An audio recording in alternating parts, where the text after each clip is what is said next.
a stunner from Memphis tonight. The Grizzlies fired head coach David Fizdale today, hours after the team suffered its 8th straight loss, and center Marc Gasol expressed dismay about sitting out the fourth quarter. Fizdale lasted 101 games in Memphis, where he became a cult hero just last spring during the playoffs for standing up for his team and delivering his now famous "take that for data" line. J.B. Bickerstaff has been named as the team's interim head coach. Last 6 games of this current slump, as you look at the numbers during the 8-game losing streak, have been without guard Mike Conley, who was on the sideline because of an Achilles injury. Just part of the context to think about when you consider the change. Let's get a little perspective on this jaw-dropper tonight. Let's welcome in Peter Edmiston of WHBQ Radio in Memphis. And Peter, appreciate the time. Are folks who follow the Grizzlies there in town as surprised as the rest of the league seems to be? Well, without a doubt, Matt, it's a stunner. I think that's the right word for it. As much as there were some issues, as much as there were things going wrong, anytime you have an 8-game losing streak punctuated by losses at home to Dallas and Brooklyn, you've got problems. But I don't think anyone expected tonight to be looking at the Grizzlies without David Fizdale as head coach. So, yeah, shock all around. Well, it came to a head last night, the relationship between Marc Gasol and David Fizdale, with Gasol commenting about his dismay not playing last night in the fourth quarter. Usually this is the sort of incident that would lead to a heart-to-heart conversation, not necessarily a firing. Was that the straw that broke the camel's back? I think so, yeah.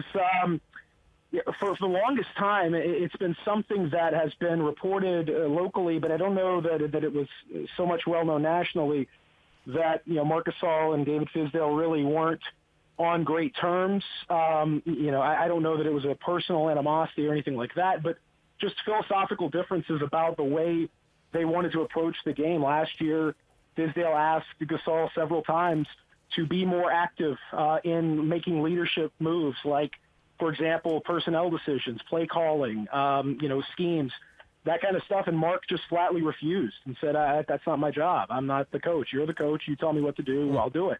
They had issues philosophically. They had resolved that a little bit over the summer. Fizdale went over to Romania to visit Marc while he was playing in Eurobasket. That seemed to smooth things over temporarily, but it has gotten more and more fractured, and an 8-game losing streak will do that to you. But benching him last night, and more importantly, guys, benching him without any explanation, without talking to him before, during, or after, in terms of saying, here's what we're doing, well, that's not going to fly with your star player. And it didn't fly. He was furious, said as much afterwards, and here we are. And J.B. Bickerstaff is the guy moving forward here as an interim, at least. Big picture, Peter, if you look at it chronologically, 2 of the 3 last head coaches fired in the NBA are David Fizdale and Dave Joerger, both dismissed by the Grizzlies. How fragile is the state of the franchise right now in terms of its direction on the floor?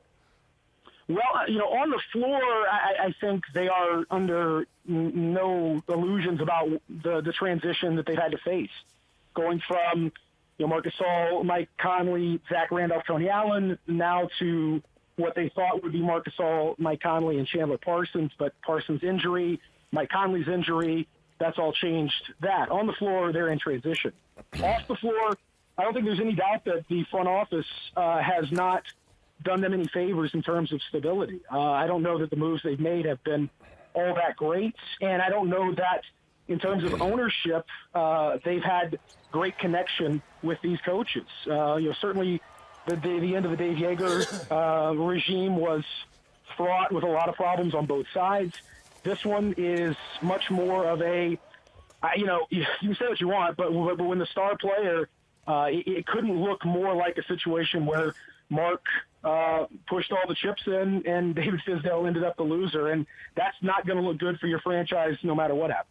Nope, and certainly Marc Gasol has not had the sort of reputation as a troublemaker within the locker room or a coach killer. Interesting doings in Memphis tonight. Peter Edmiston with us, and we appreciate the time, Peter. Happy to do it, Matt. Thanks.